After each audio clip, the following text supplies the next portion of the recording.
a questão dos juros. Juros e o percentual de financiamento. Sim, das condições de financiamento. Eu posso dizer que fundo de aval e fibra ótica são coisas que estão mais bem avançadas. Essa questão dos juros não está tão avançada, está mais difícil negociar isso com o Tesouro, com a Fazenda, mas com isso ou sem isso vai ter alguma definição esse ano. Vamos lá. Obrigado. Eu vou tentar resumir aqui uma série de questões que o pessoal tem colocado. Eu acho que o Baigorre pode responder para nós, talvez o Arthur depois complementar. Se o Mauro puder passar o microfone. Então, é o seguinte, o que a gente vê? Há anos atrás, a Anatel assim, tratava aquele pequeno operador, aquele pequeno provedor que tenha 100 assinantes igual uma Oi, uma grande operadora. Isso mudou. Né? Houve um conceito aí de assimetria regulatória, realmente ela tem uma regra mais assim, digamos, não tão exigente para quem é menor, certo? Então isso foi uma evolução. Agora sim, mas claro, assim, para a gente aumentar um pouco mais, ou seja, ter algumas facilidades de retorno de investimento, eu acho que o pessoal considera que tem algumas coisas que têm que ser revistas. Né? Por exemplo, o prazo hoje mínimo de permanência de contrato com assinante pessoa física, né? Hoje é 12 meses. Então, o que o operador pequeno pensa assim? Pô, vou botar uma fibra na casa do cara, certo? E o cara, o máximo que eu posso fidelizar o cara é 12 meses. Isso aí, quando eu vou começar a ganhar dinheiro, o cara já pode cancelar, certo? Então, esse é um dos pontos, né? Outro ponto também que a gente fala é essa parte do preço de referência dos postes, porque também a pessoa vai passar fibra numa cidade, enfrenta esse problema, né? Então, esse problema dos postes, a gente até entende assim que o pessoal sempre nos pergunta, mas isso aí é para os contratos que já tinha, que não tinha. Então, a gente faz uma campanha de explicar que a qualquer momento, o provedor pode notificar o operador e dizer, olha, pessoal, não estou concordando com esse preço, certo? Então, há um processo administrativo, não pode já de cara partir já para a mediação da Anatel, me corrija se eu estiver errado. Então, há um processo a ser feito, mas vai culminar a Anatel arbitrando um valor, que até ela definiu um valor já arbitrado. Ela diz, vocês não estão se entendendo, então eu vou definir um valor, certo? Mas é um processo que pode ser, a qualquer momento, disparado isso aí. Então, é uma outra ferramenta importante que a Anatel tem trazido aí, disponibilizado, né? Enfim. E eu estou citando vários pontos, porque eu quero depois perguntar para ti, qual é a tua visão dessas modificações, isso aí avança, não avança? Outra também, o Arthur colocou, que é a resolução que determina quais estações devemos registrar. Isso impacta diretamente no nosso negócio. Nós temos hoje um problema, antes da resolução 506, realmente tinha um embrulho ali, a regra era a estação que tinha roteamento, tinha que registrar, aí ninguém nem sabia direito o que era isso, dava muita briga, muita briga. E isso não tinha um respaldo jurídico muito forte, assim, até acabar até perdendo algumas vezes lá. Aí com essa nova regra, então hoje tem a regra, onde recebe link, já tem interconexão com outra operadora, tudo bem, ninguém questiona, está limpo, está bacana, mas tem uma outra regra que essa nos incomoda e faz a gente, às vezes, não investir numa cidade em fibra, que juntou lá a fibra ou o rádio licenciado com 2.4, tem que registrar também. Então, muitas vezes a gente leva a fibra até um ponto e lá abre um rádio não licenciado. Certo? Isso é comum, até conseguir fibrar um pouco mais. E aí a gente tem que registrar aquilo lá. Então, é uma regra que a gente acha pesada para nós, assim. Então, esses 3 exemplos que eu trago, e a gente sabe que está tendo um estudo, já está com algum conselho para alterar a resolução 506 aí, né? A gente está acompanhando. Mas eu queria te perguntar assim, como é que a Anatel está vendo, como é que é o processo da Anatel aí de ouvir um pouco os menores e quais são os próximos caminhos da Anatel? Isso que eu queria que tu mais ou menos passasse para o que tu ouve lá dentro. Bom, a primeira coisa é que, de fato, a Anatel percebeu há um tempo atrás que não dá para tratar todo mundo igual, que a isonomia é justamente tratar cada um na medida da sua diferença, e por isso que, de um tempo para cá, muita regulamentação saiu já com obrigações, liberando obrigações para pequenos prestadores. Então, por exemplo, obrigações de qualidade no SMP, no STFC, obrigações de ter call center. Isso são coisas que não se aplicam pela regulamentação para os pequenos prestadores. Do mesmo jeito, existem obrigações para empresas com poder de mercado significativo, então essas assimetrias tendem a ser aumentadas, tendem a ser mantidas e cada vez mais exploradas pela agência. A questão do licenciamento, eu vou começar assim, não é a minha praia a questão do licenciamento.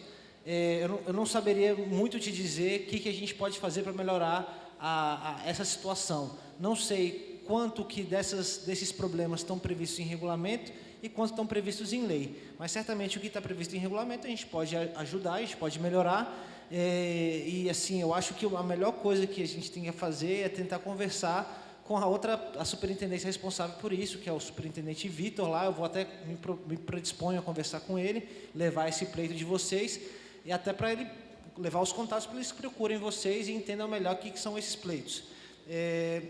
Sobre o negócio dos postes, o que a gente tem é que contratos de postes, o regulamento novo, ele prevê, a resolução conjunta, ela prevê que os contratos vigentes continuam vigentes, até mesmo porque o contrato ele foi celebrado entre as partes e você não pode desfazer um contrato a qualquer momento. O que tem previsto, o entendimento que tem na regulamentação, isso foi muito discutido com a ANAEL, é que a revisão dos preços e a discussão dos preços e a arbitragem, é óbvio que ela pode ser pedida a qualquer momento, mas em geral a Anatel e a ANAEL entendem que existem as janelas previstas no contrato para essa discussão. Então, numa janela de discussão de revisão dos preços, a gente arbitra os preços. Isso já aconteceu num contrato, no final do ano passado, da GVT com a operadora CELG, que é a distribuidora do estado do Goiás, e na revisão contratual, a CELG queria reajustar de R$ 4 para R$ 8 o preço do poste. A GVT pediu resolução de conflitos. Passaram-se uns 6 meses entre idas e vindas, porque é um processo demorado, tem que abrir para alegações finais, eu não posso sair decidindo, porque eu tenho que escutar ambas as partes, e aí tem que dar prazo para cada um se manifestar. Mais ou menos 6 meses depois de ambas as manifestações e passadas todas essas etapas, a Anatel estabeleceu, junto com a ANEEL, um preço de R$ 3,19, já com impostos, esses R$ 3,19 com imposto, com ICSS, com ICMS, com tudo. Então, assim, existe sim, a comissão de conflitos está funcionando, já temos dado decisões nesse sentido, a equipe está trabalhando em cima disso, é prioridade de um pedaço da minha equipe lidar com esses pedidos, mas esses pedidos só podem ser feitos nas janelas de revisão, não pode a qualquer momento você querer fazer um distrato do contrato, porque você pedir distrato do contrato, às vezes tem cláusulas de multa e tudo mais. Então, assim, cada um tem que... Eu não conheço os contratos de vocês têm que conhecer os seus contratos e saber quais são essas janelas. A questão dos 12 meses de fidelização do cliente do SCM, da banda larga, eu acho que é uma discussão que isso coloca numa situação de equilíbrio entre... Nós temos todo o interesse de fortalecer os pequenos provedores, de fortalecer a competição, mas a gente tem que lembrar que tem um consumidor na outra ponta e, em geral, ele é sempre a ponta mais fraca. Então, assim, eu acho que a gente tem espaço para discutir se isso não poderia ser flexibilizado na questão dos pequenos provedores e tudo mais, mas é importante que a decisão do regulador nunca é fácil. A gente tem que sempre estar equilibrando os interesses dos pequenos provedores, dos grandes também, porque a gente não pode simplesmente, eu não posso chegar e mandar ele abrir a rede dele de graça para todos os pequenos provedores, também não seria justo com os grandes. Então, a gente está sempre tendo que equilibrar entre o grande, o pequeno, o médio e o consumidor. Então, assim, esse é o desafio e por isso que a gente leva a porrada de todo mundo. Então, mas assim, é só porque não é tão trivial essa discussão. Eu entendo que mas esse argumento de que vocês colocam, que eu tenho que fazer um investimento e só posso fidelizar em 12 meses, o mesmo argumento serve para vocês, como serve para os grandes. Deixa eu complementar, só para lembrar, na resolução 272 era proibida a fidelização, então houve uma evolução. Hoje, para as pessoas jurídicas, para a empresa, vale contratual, não precisa ser só 12, né? Exatamente. Então, assim, isso é uma coisa que a gente tem que tentar equilibrar. Eu acho assim, que certamente, eu acho que isso é uma preocupação maior para as grandes empresas, conforme o Dr. Arthur colocou, que vê um mercado de uma forma mais pasteurizada, mais homogênea. Não, assim, vocês que têm o contato direto com o consumidor, oferecem um produto que se diferencia pela qualidade, certamente a preocupação de vocês é menor, porque não vai dar 12 meses e o cara vai querer sair e deixar de ser um cliente seu. Mas, de fato, isso é uma coisa que a gente tem que tentar equilibrar o interesse das partes, o interesse das empresas, sejam pequenas, sejam grandes, e o interesse do consumidor. Isso é sempre um desafio para a gente, por isso que a gente está sempre fazendo alterações, tentando encontrar um ponto de equilíbrio nessa situação aí. Mas, assim, eu entendo o pleito de vocês, mas a gente também tem que entender o consumidor, porque, em geral, ele é a parte mais fraca dessa relação. Perfeito. Não sei se o Arthur queria fazer alguma colocação nesse assunto, para finalizar. Depois tem mais uma questão, e como é que estamos no horário aí? Tá. Mais uma questão. Por favor, Arthur. Bom, só em relação à questão das estações,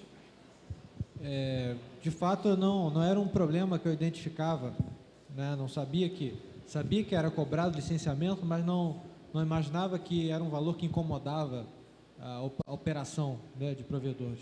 E percebi que né? Então, assim como o Baigorre vai fazer uma conversa dentro da Anatel, também pretendo fazer contatos dentro e fora da Anatel para estudar as maneiras e fazer estudo para verificar como a gente pode melhorar isso, né? Nós já fizemos uma parte,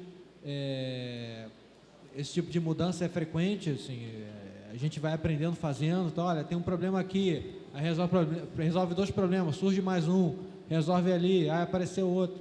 É assim que a nave vai.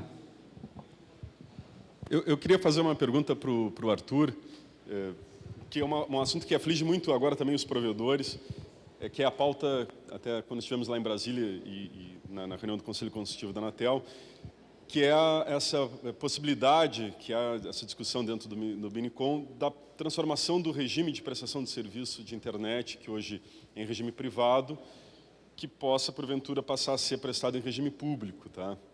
Então, isso é uma aflição porque, claro, o que pode decorrer disso, né? Então, algumas questões, assim, Arthur, se tu puder compartilhar como é que está, em que estágio está isso hoje, né, de maturidade, de avanço dentro do Ministério das Comunicações, quão factível isso pode vir a acontecer, né? E aí, se acontecer, né, as coisas decorrentes disso, né? Como ficam os provedores que hoje já têm outorga SCM, né? O que muda? Os novos entrantes entram de que forma, né, nesse regime?